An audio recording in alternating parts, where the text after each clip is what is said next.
V-ați gândit vreodată ce drum parcurge un fel de mâncare înainte de a ajunge pe masa dumneavoastră? Nu este doar un drum, ci o poveste despre dragostea pentru detalii și aspirația spre perfecțiune. Depășim granițele geografice și culturale pentru a selecta cele mai bune și mai proaspete produse. Colaborăm cu parteneri care împărtășesc angajamentul nostru pentru calitate și dezvoltare continuă.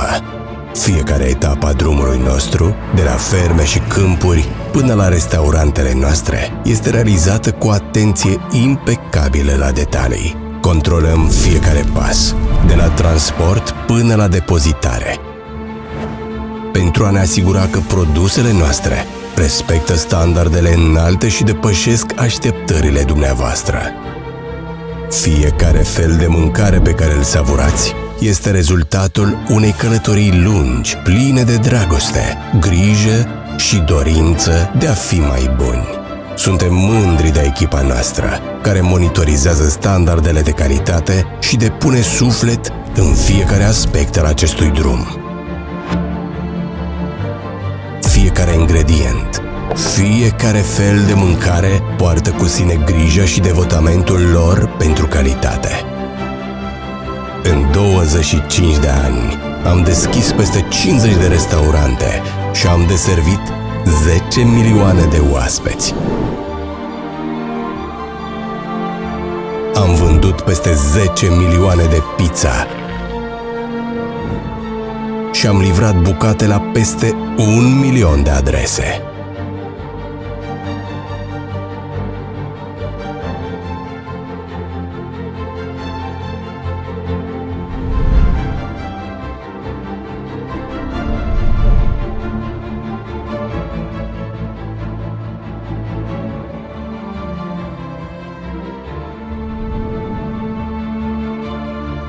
Echipa noastră, formată din peste 3.000 de angajați, lucrează zilnic pentru ca fiecare experiență să devină unică.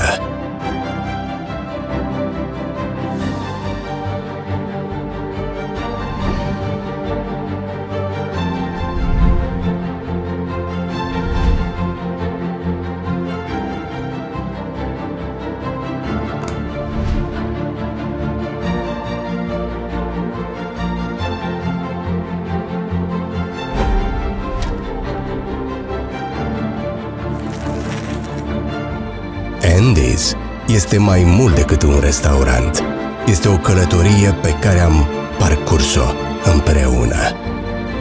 Cu noi a crescut o întreagă generație.